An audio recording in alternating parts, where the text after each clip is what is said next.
Lui, par exemple, c'est le même jour de sa naissance que sa mère est décédée. Puis, il a été gardé à l'hôpital pendant 1 semaine. C'est donc depuis ce temps que je le garde. Il a désormais 4 mois, 6 jours. C'est ainsi que je les élève.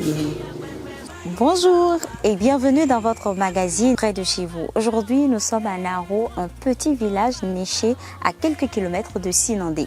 Ici vit une femme dont l'histoire mérite d'être racontée, d'être entendue, d'être célébrée. Elle s'appelle Adisa Morasso, elle ne dirige pas d'institution, elle ne cherche pas la lumière, mais elle est clé des vies.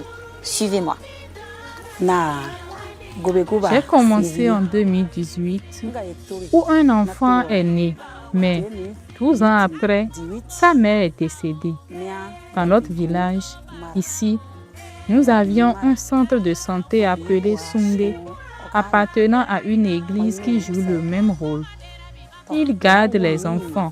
Ils ont amené l'enfant là-bas, mais ils ont dit qu'il était fatigué. Celle qui s'en charge a dit être épuisée. J'ai un proche qui est là.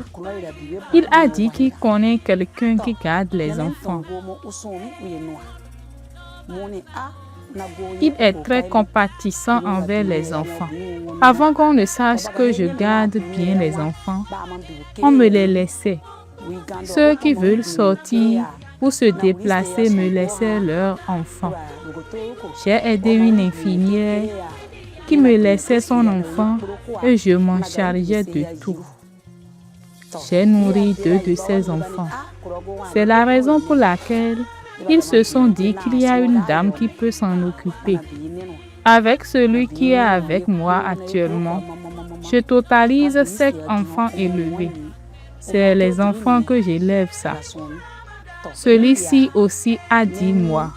Quand sa mère est tombée enceinte, son petit frère est déjà né. Dans ce modeste foyer, Adisa Morasso accueille des enfants abandonnés, souvent laissés à l'hôpital sans espoir. Elle les nourrit, les soigne, les éduque.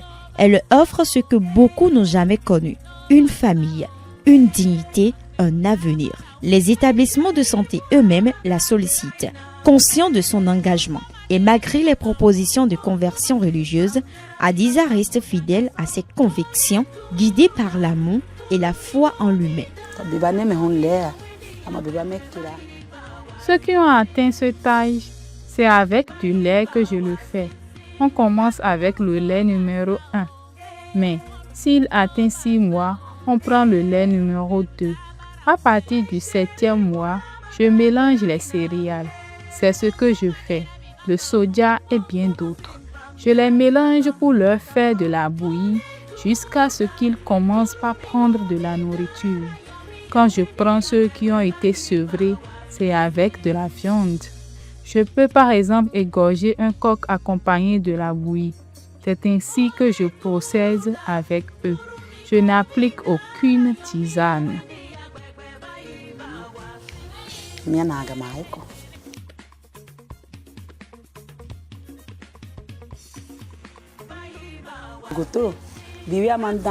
C'est l'infirmière qui m'a beaucoup encouragée. Elle m'a exhorté à recevoir l'enfant et m'a dit qu'il va m'expliquer comment procéder pour qu'on élève l'enfant sans aucun souci. C'est de là que j'ai commencé. C'est elle qui m'a encouragée et surtout la compassion que j'ai eue. En dehors de ça, il y a un autre qui est chez nous ici, qui va m'aider. Quand j'ai de difficultés, c'est chez lui que j'amène l'enfant. Pour la première fois, j'ai procédé ainsi. À chaque fois que l'enfant a un problème, je l'amène là-bas et il m'aide quand bien même je participe avec ce que je fais. C'est ainsi que j'ai élevé le premier. Mais avant que je ne fasse ceci, sa clinique avait été fermée à l'avènement du gouvernement de Talon. C'est la raison pour laquelle maintenant j'ai reçu une formation. Ça ne va plus me déranger. car j'ai appris comment les garder.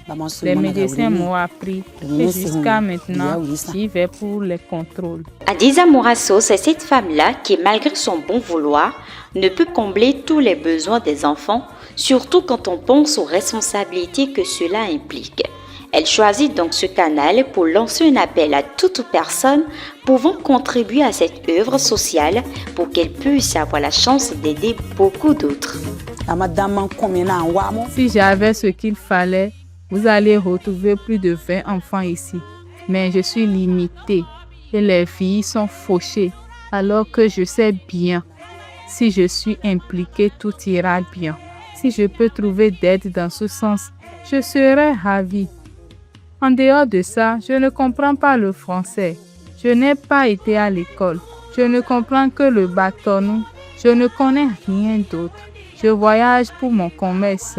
Mais quand je trouve un enfant, j'arrête jusqu'à ce qu'il atteigne un certain niveau. J'ai aussi des femmes ménagères qui n'ont toujours pas accouché.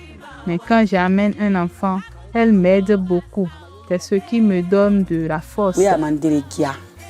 Adiza Mourasso incarne l'objectif de développement durable numéro 4, une éducation de qualité pour tous. Grâce à elle, des enfants vulnérables deviennent des citoyens debout. Merci à Adiza pour tout ce qu'elle fait pour ses enfants et merci à vous qui allez accompagner dans son œuvre. Près de chez vous, c'est aussi près du cœur. Merci à tous de nous avoir suivis et à très bientôt pour un autre numéro.